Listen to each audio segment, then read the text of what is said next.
Hola a todos, bienvenidos y bienvenidas a nuestro programa Memoria Shegnan. Estamos iniciando nuestro cuarto programa acá en la radio de la UNTDF. Vamos a tener un lindo programa hoy con muchas visitas. Les cuento que nuestras vías de comunicación son 02964 15 55 89 41 y que además pueden encontrarnos en nuestras redes sociales @Radio UNTDF en Instagram, en Facebook y además en Twitter. Ahí, como saben, pueden compartir algo de información, algunos comentarios y sobre todo buenos augurios. Este equipo está conformado por Andrés Larraona en la consola, Florencia Basso, la producción general, quien les habla Esteban Rodríguez, y desde temprano tenemos en la mesa ¿a quién? Bueno, Mingo Gutiérrez, ¿cómo le va? Muy bien, bienvenido. Me tomó de sorpresa. Bueno, estaba pensando que le falta salir en Radio Arpillera. Epa, ¿Radio Arpillera? Cuando salga en Radio Arpillera, ese va a ser el sumo. Bien, lo vamos a buscar, le vamos a decir a Florencia que nos haga las gestiones para Radio Arpillera. Bueno, muy bien, vamos con el primer separador de la tarde. Noticias de la historia. Noticias de una época. El pasado y el presente se conjugan en Memoria Shegnan.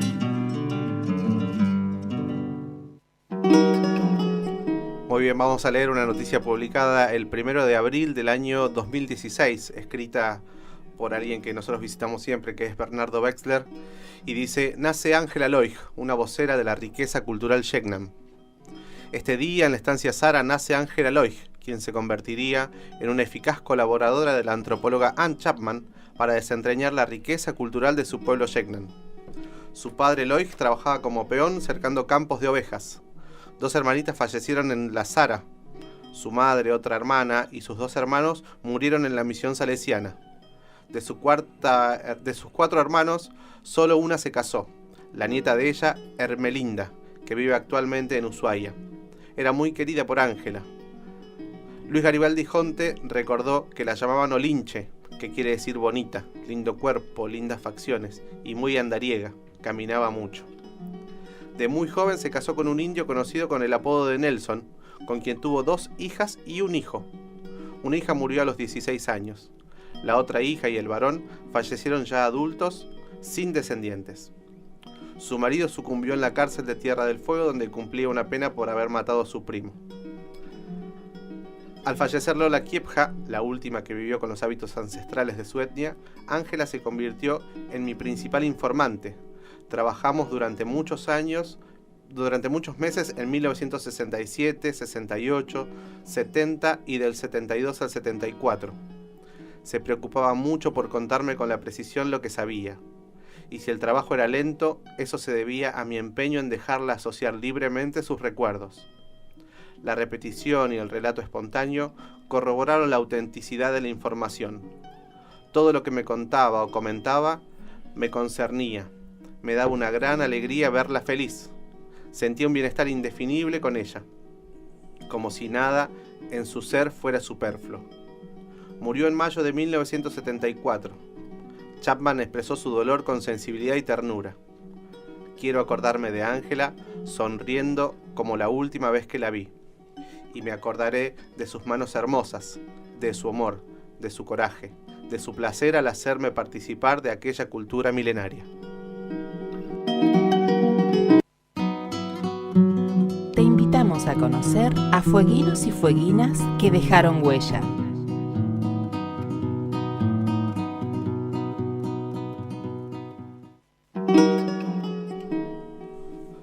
Bueno, y así con la noticia del día nos estamos introduciendo a nuestra protagonista del día de hoy, que no es ni más ni menos que Ángela Loig.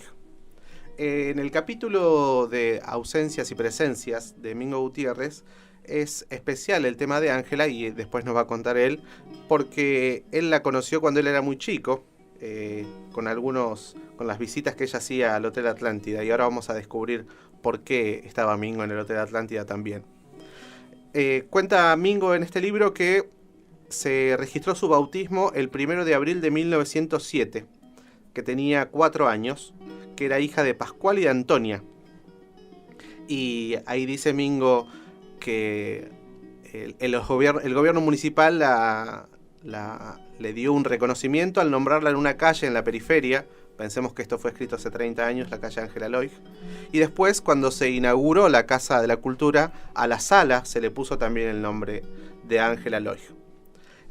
Ya para otro establecimiento que tiene su nombre es la escuela número 20, ¿sí? Que está ya ubicada en la calle Ibarra, en Chacra 4.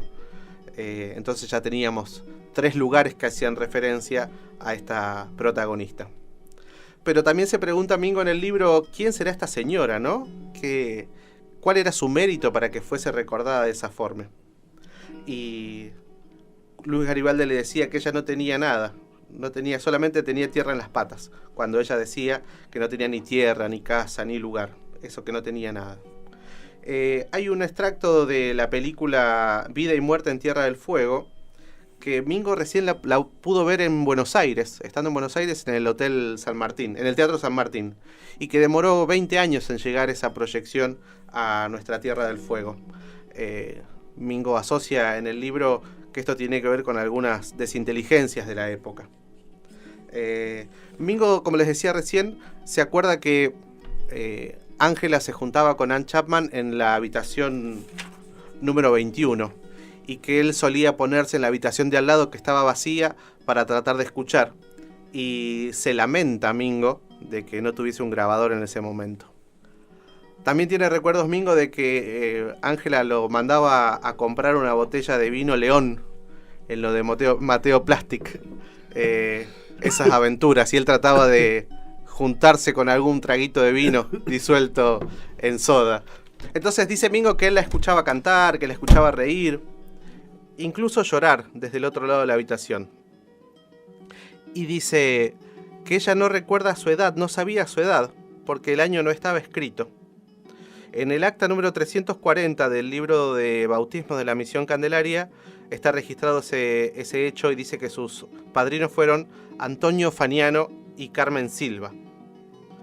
Y como decía recién Wexler, Garibaldi recuerda que le decían Oinche, por lo bonita que era. El primer hombre de Ángela fue Nelson, y así lo bautizaron en Harberton. Resulta que este compañero de Ángela había quedado tuerto, y en homenaje al almirante Nelson lo bautizaron de esa forma. Se llamaba Toribio Nelson. Tuvieron 3 hijos, María Laura, Luisa y Víctor. Ambos mueren después de tuberculosis, sin descendencia. La tumba de Luisa está cerca de Caiquén, dice, y se fue un tiempo a la misión salesiana, aunque luego regresó. Fue la última ona en la misión. Estuvo 10 años, y mientras estuvo en la misión salesiana, ella usaba el huso para hilar, planchaba, parchaba ropa y lavaba. Y ese oficio de la bandera fue el que le permitió tener algún sustento cuando vivía en la ciudad.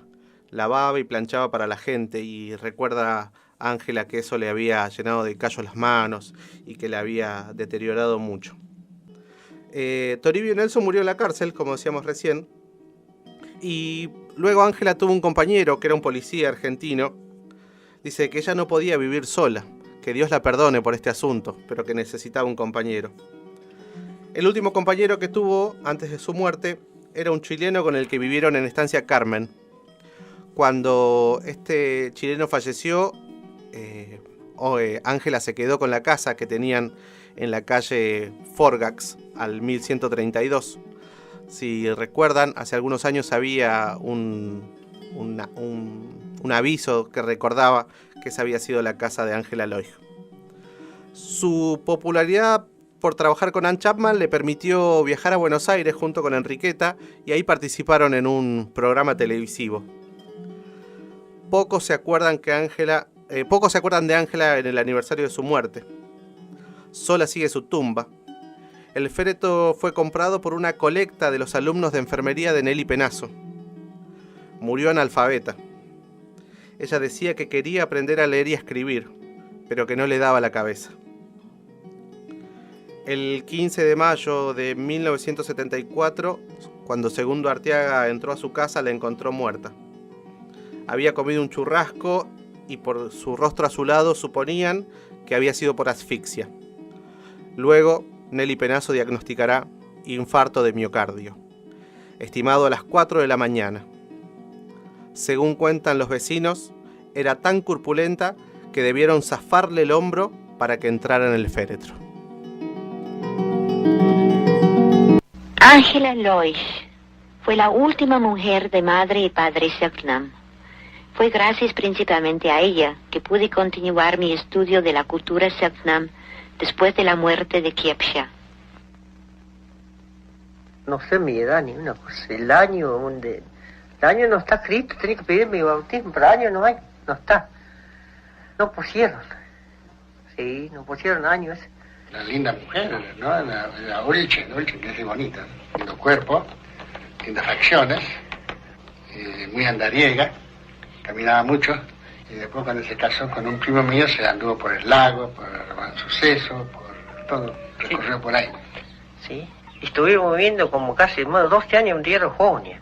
Anduvimos por todos lados, pero ahora no, ahora estamos ya no. Él me da casa. Usted vive acá hasta muere, por eso yo digo, estoy tranquilo. Ángela murió repentinamente en mayo de 1974 en Río Grande, Tierra del Fuego. Cuando Ángela nació, a comienzos del siglo, los blancos ya habían destruido el modo de vida Selknam. Pero Ángela creció entre su gente y convivió muchos años con las ancianas indígenas en la misión salesiana de Río Grande. Creo que Ángela se sentía Selknam, aunque ya era demasiado tarde para ser Selknam. Estábamos escuchando un audio de época, la que hablaba al principio era Ann Chapman, luego se escuchaban las voces de Luis Garibaldi Jonte, Paca Jonte, y además estaba la voz de Ángela Loich en ese registro, que proviene de la película que nombramos más temprano. Así que bueno, es un lindo documento haberlo escuchado. Mingo en perspectiva. La palabra del periodista y escritor Oscar Domingo Gutiérrez en Memorias Selknam.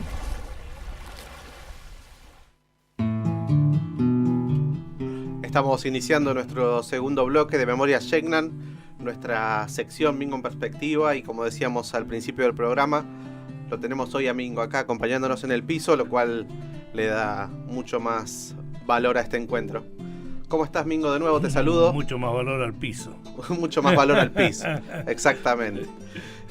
Bienvenido de nuevo. Bueno, de nuevo. Che, ahí estábamos escuchando, o yo les estaba contando, este capítulo que escribiste vos sobre Ángela, sí, en Memorias de Ausencias y Presencias. Es una de las pocas que no pudiste entrevistar. No, además, ni pensaba dedicarme a esto. Claro. Yo por esa época leía ciencia ficción. Che, ¿y qué hacías vos en el Hotel Atlántida? Mi padre era el conserje y vivíamos ahí. Bien, o sea que la viste muchas veces a Ángela siendo un jovencito. Sí, se la veía cotidianamente el tiempo que estuvo Ann Chapman en ese hotel. Porque habitualmente ella se hospedaba en el Hotel Los Yaganes, pero el Hotel Los Yaganes lo habían cerrado porque estábamos viviendo un tiempo de crisis. Che, ¿y de no qué año? Solamente ahora vivimos en crisis. Claro, las sino, crisis sí. Vienen de vez en cuando. Había cerrado el hotel que había construido una empresa privada, Grandes Hoteles del Sur. Y bueno, el hotel que seguía en importancia era el Hotel Atlántida, y allí estaba mi padre de conserje. Hotel Atlántida que después se quema. Con los años. Muchos años después se incendia. No sí, me pida la fecha ahora porque no vine preparado. Está bien, no hay problema con eso. Sí. Che, bueno, ¿querés contarnos cuando escribiste cómo fue tu proceso de escritura del capítulo de Ángela? Con muchos recuerdos personales. Yo siempre tengo la imagen de Ángela en esos días, de una mujer grande, muy abrigada. Grande no solamente en edad, sino grande en tamaño, enorme. Que se ponía en un esquinerito donde había un escabe, un infrarrojo. Ajá. Y ahí se calentaba las partes. Está bien. ¿No? Como costumbre fueguina. Todos poniendo... Tal vez en los tiempos en los cuales los fueguinos vivíamos en torno a la fogata, ya en algún momento alguien se colocaba de Se esa arrimaba forma, para calentarse. se arrimaba al fogón y en ese momento era lo que hacía Ángela y conversaba con mi padre. Bien. ¿Y tenés algún recuerdo de tu padre que él te haya dicho de Ángela? En algún momento yo recuerdo conversaciones en la mesa entre mi madre y mi padre, más que nada con ella, hablando de con quién había vivido. Porque Ángela prácticamente nunca estuvo sola, siempre tuvo alguna pareja. Bien. Que Entonces ella era el poco chumerío, ¿no? Claro. Sí, sí. Y eso lo aclara, ¿no? Que Dios la perdone porque ella le gustaba tener compañeros. Está bien. Estaba bien. Está bien. Che, ¿y qué trajiste para compartirnos hoy? Bueno, traje algo que encontré con el tiempo en el Juzgado de Paz de Río Grande, que es un oficio que desarrolló la policía cuando ella fallece en torno a sus pertenencias. Vamos a señalar que era usual que cuando una persona moría y no tenía herederos y estaba sola, se hacía un inventario y se encargaba a una persona la tenencia de todos esos bienes hasta tanto la justicia decidiera qué hacer con ellos. En el caso de las pertenencias de Ángela Loig, el depositario fue Segundo Arteaga. ¿Quién la encuentra muerta? Sí, que es quien la encuentra muerta. Y además, Segundo se va a quedar a vivir en la casa durante un tiempo, como depositario legal de sus pertenencias. Ahora, si ustedes me preguntan qué es lo que pasó después, porque hoy por hoy, donde estaba la casa de Ángela, que es en la calle Forgas, casi obligado, frente al taller del Foca, claro, para que ustedes se ubiquen. En diagonal al mercado... ¿Cómo se llama el mercado? Marisol. El mercado Marisol. Que está por cumplir 40 años. Y ahora el día 12 de octubre lo va a festejar el O'Higgins con un baile. Un bailongo va a haber ahí en el O'Higgins. Ese es un chivo, ¿vio? Después pasamos por el Marisol a buscar algo de carne ahumada. A buscar prieta.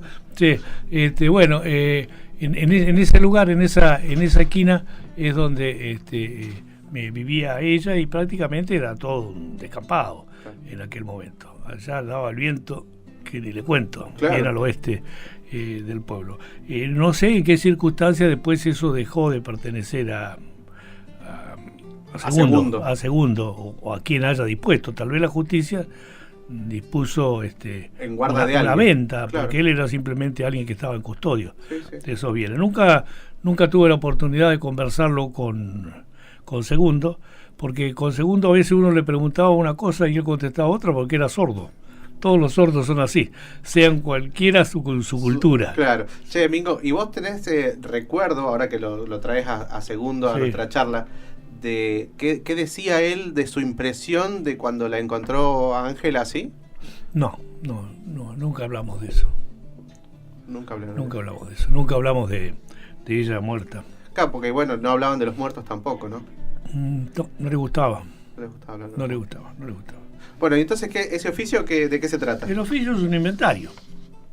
Es decir, una relación donde aparecen las cosas que formaban parte de su vida. Uh-huh. Que siempre informa algo, no informa todo. Por ejemplo, no hemos tenido la suerte de que se hiciera una diligencia similar cuando muere Segundo. O sea, Segundo muere en el asilo. En el hogar San Vicente de Paul. ¿Y qué pasó con sus cosas? Se fueron dispersando. Claro. O sea, al tiempo uno llegó, preguntó, ¿qué pasó con las cosas de él? No sé, la llevó fulano, mengano. Claro. Y como Segundo no tenía descendencia directa, tampoco tuvo herederos. Pasó lo mismo con Virginia. Claro. O sea, Virginia vivía en una casa del IPB, primero con su pareja, que era Nino, después Nino fallece, después fallece ella. ¿Y qué pasó con sus cosas? Alguien se quedó con la casa, claro. Incluso después regularizó sus papeles y vive ahí. Y vive ahí. Bueno, así que en algunos casos uno tiene que reflexionar de que estamos ocupando la tierra que perteneció a los Sellam. Uh-huh. Todos somos en alguna medida ocupantes de hecho y de prepo. Claro que sí. En todo esto, no solo José Menéndez. Claro. Y en algunas pertenencias menores, como en este caso una vivienda, no hubo acciones legales inmediatas, sino a posteriori, Claro. como para legitimar la cosa. Che, ¿y hay algo que te sorprenda de ese, que te llame la atención de ese inventario? No, No. no. Creo que está detallado en mayor medida. Probablemente hay algunas cosas que faltan que no habrán tenido ninguna importancia y cosas que se tiran. Me acuerdo que había una canción que decía: estoy haciendo el inventario, la suma de las cosas que poseo. Claro. Y que estaba de moda por aquellos años. Ujú. Y entonces contaban las cosas materiales, ¿no?, que uno tiene. Sí. Qué problema, ¿no? Hacer con lo que va quedando. ¿Qué pasará? El inventario comienza diciendo: inmueble, una casa de material ligero, techo de zinc con paredes de machimbre, forrada con maderas terciadas compuesta de 3 piezas, con una superficie cubierta de aproximadamente 40 metros cuadrados. Muebles, una cocina económica tipo estilar, de 2 hornallas y tanque para agua caliente con su correspondiente tiraje de caños. Es decir, que tenía una serpentina para calentar agua, no tenía un termotanque. Claro. Se calentaba con la cocina. Un aparador, uno de madera regional y terciado, de 1,70 m de alto, color naranja y verde. Imagínense los colores, naranja y verde. Mesón, uno de madera regional de 70 centímetros de alto, por 1 metro de ancho y 1,30 m de largo aproximadamente. Perdón, habría que imaginar el tiempo que tomó hacer todo ese inventario. No sé, Porque si algún se pusieron policía. a medir todo, Y ya eran cancheros. ya estaban cancheros en Ya el estaban horno. cancheros. Los policías sabían hacerlo. Además, supongo que le habrán dicho: bueno, mañana tiene que estar hecho, y lo habrán hecho. Se habrán quedado ahí y lo hicieron. 4 bancos de madera regional, chicos, distintos colores. Madera regional era madera de lenca. Claro, madera de lenca. Madera de acá. 2 camas de una plaza con elásticos y respaldo de hierro, cada uno regular estado. Esto también lleva a pensar de que en aquella época había gente que tenía sus pertenencias ajenas a lo que era un mercado, una producción en Masiva, serie, claro. y venía de otra parte. Claro. Colchones, 2 de una plaza cada uno, de lana y usados. Y 2 camas de una plaza con elástico. O sea, había 2, había para ella y para alguien más. Que le haga compañía. Para alguien más. Frazadas 4 de lana, tipo escocesa, de distintos colores, que eran las usuales en aquella época. Tal vez esas frazadas sean importadas, porque eran más baratas que las nacionales. Era más barata que las nuestras. Bueno, sábanas, 3 sábanas de una plaza de hilo blanco usadas. Es decir, que eran sábanas para una cama. Claro. Para la otra faltaba una. Almohadas, una almohada de lana usada. Las almohadas eran de lana en aquella época, no eran todavía No había. de goma espuma. Sí. Fundas, 3 fundas para almohada de distintos colores. Tapados, acá viene la indumentaria de ella. Uno de lanilla color azul marino oscuro usado.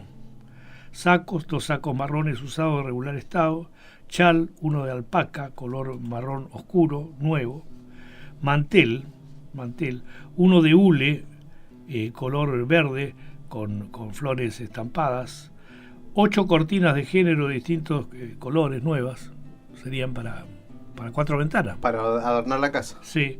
Ropa interior varia de distintos tipos en el estado de uso. Vasos, 6 vasos de vidrio. Platos, 12 platos de loza grande, 3 platos enlosados, 7 platillos de loza, 3 platillos enlosados.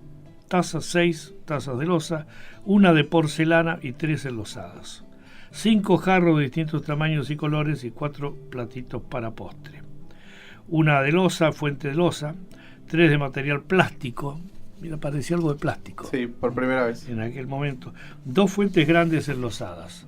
3 ollas enlosadas de distintos tamaños, 3 de ellas de aluminio, asadera, una enlosada de regular tamaño. Bueno, sigue la lista. descripción con respecto a este tema. No hay mucho más, ¿eh?